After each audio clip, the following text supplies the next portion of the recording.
When Rockstar confirmed that GTA 6 will take place in Vice City, we were all excited to see how they will bring it back to life with new ideas and a fresh look.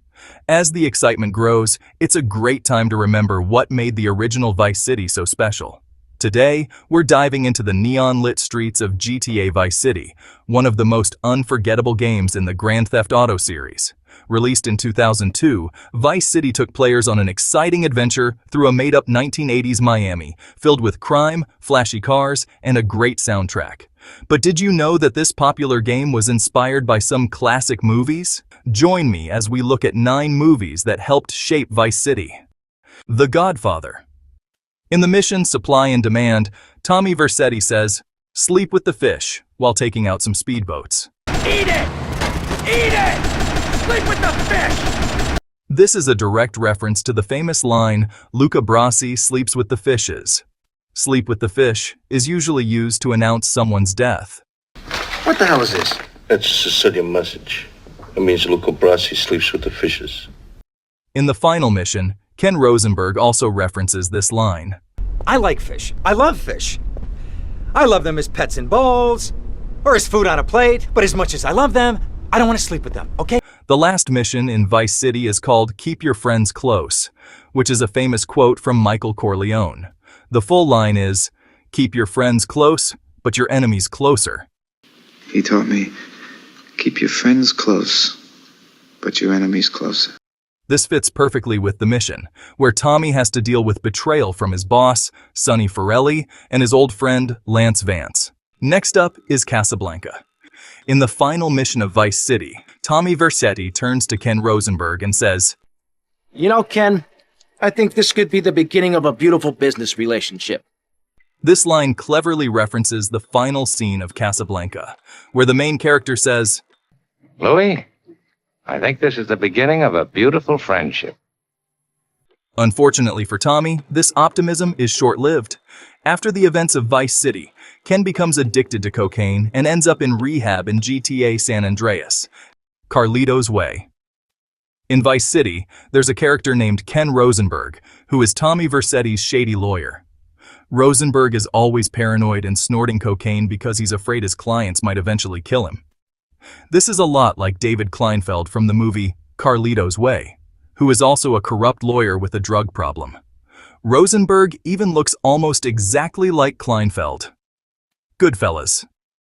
Another movie reference in Vice City is Goodfellas. The main character of Vice City, Tommy Vercetti, is voiced by Ray Liotta, who also played the main character, Henry Hill, in Goodfellas. In Vice City, you can spot a movie poster for a film called Badfellas, which is a clear nod to Goodfellas. But the most interesting Goodfellas reference appears in an early cutscene in Vice City. During the intro scene where Sonny Forelli is sitting with his crew, you can spot a man hanging on a meat hook in the back of the room. Fans later nicknamed this character Frankie Carbone, because in Goodfellas, Frankie Carbone is found dead, hanging in a meat-freezing truck. Miami Vice. Miami Vice was one of the most popular TV shows in the US during the 80s, and Rockstar drew heavily from it to create the 80s vibe in Vice City. One clear influence is the game's soundtrack, which echoes the style of Jan Hammer's iconic music for Miami Vice. In fact, the artwork used in the Vice City intro is inspired by a car scene from Miami Vice. Rockstar also incorporated Miami Vice elements into the gameplay. Lance Vance is voiced by Philip Michael Thomas, one of the stars of Miami Vice. In the show, Thomas played Ricardo Tubbs, who wore an outfit that closely resembles Tommy Vercetti's Mr. Vercetti outfit in the game. Reservoir Dogs. Vice City features a variety of side missions, including a series of assassination tasks. In these missions, players must locate a target and eliminate them after receiving instructions from a payphone. The mysterious figure on the other end, known as Mr. Black, always refers to Tommy by the code name Mr. Teal. Fans of Reservoir Dogs will likely recognize the color-themed code names. In the film, the characters involved use aliases based on colors, with names like Mr. Brown, Mr. Blue, and Mr. Orange frequently mentioned by the main characters. Friday the 13th. While heists became a major feature in Grand Theft Auto V, Vice City includes a series of missions where players plan and execute a bank robbery. The outfits worn by the crew in The Job closely resemble the attire of Jason Voorhees from Friday the 13th. The mask is a clear indicator, and the clothing also distinctly references to the franchise. Speed. In the Mission publicity tour, there is a clear reference to the 1994 movie Speed. In this mission, a bomb is planted in the Love Fist limo, which will detonate if the limo drops below 50 miles per hour. This scenario closely mirrors the plot of Speed, where police officer Jack Traven must keep a bus moving above 50 miles per hour to prevent a bomb from exploding. Interestingly, Dennis Hopper, who voiced the character Steve Scott in Vice City, played the villain Howard Payne in Speed. This connection adds another layer to the tribute, linking the game's mission to a classic action film filled with high-stakes tension and the need for speed. Scarface. The biggest movie reference in Vice City is Scarface. Probably noticed some major similarities, like the missions, clothing, and especially the interiors. Tommy Vercetti's story closely mirrors Tony Montana's, from their backgrounds to their rise in the criminal underworld. The parallels are hard to miss.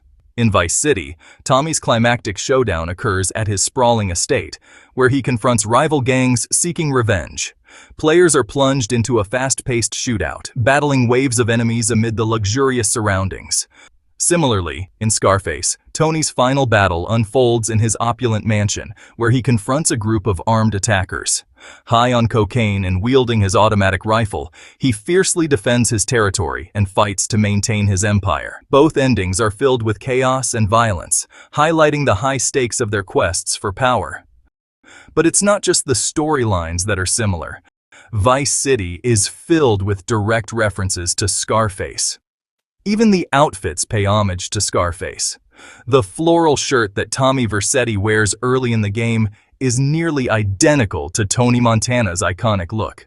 And let's not forget the mansion's interior, which is a clear tribute to Tony's house and can even be seen on the security monitors in Tommy's mansion. Interestingly, while the exterior of Vercetti's mansion looks different from Montana's, except for a few features in the backyard, the interior is surprisingly similar. Inside, the color red dominates the decor, creating a bold and luxurious atmosphere, with a sweeping staircase welcoming visitors. Vercetti's office closely resembles Montana's, complete with video monitors. Additionally, the downstairs room features the same palm tree mural that decorates Frank Lopez's private office. Rockstar also included the wall of palm trees in the opening credits. The references don't stop there.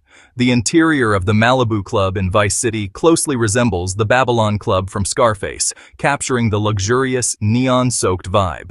Both clubs feature lavish decor, including sleek furnishings and ceilings adorned with colorful 80s disco lights that create an upscale atmosphere. The Malibu Club, much like the Babylon Club, is filled with the sounds of 80s music, drawing in a lively crowd that dances under the dazzling lights, immersing them in the vibrant nightlife of the 1980s. Finally, there's the infamous Apartment 3C in Vice City, which features a bloody bathroom and a yellow chainsaw, a clear nod to Scarface, where Tony Montana narrowly escapes being killed by Colombians using a chainsaw in a small bathroom. With all these elements, plot twists, character similarities, architecture, and outfits, Vice City feels like a true tribute to Scarface. In fact, some might even argue that Vice City captures the essence of Scarface better than the official game, released in 2006. So, if you're a fan of gangster movies, Vice City is more than just a game. Rockstar crafted it as a love letter to some of the greatest films in the genre. We've talked about a great game and a lot of great movies today. And now I want to hear from you. Which movie references stood out to you? What's your favorite movie? Share your thoughts in the comments below. If you enjoyed this video, please give it a thumbs up, subscribe, and hit that notification bell so you don't miss any of my new content. Your support really helps me out.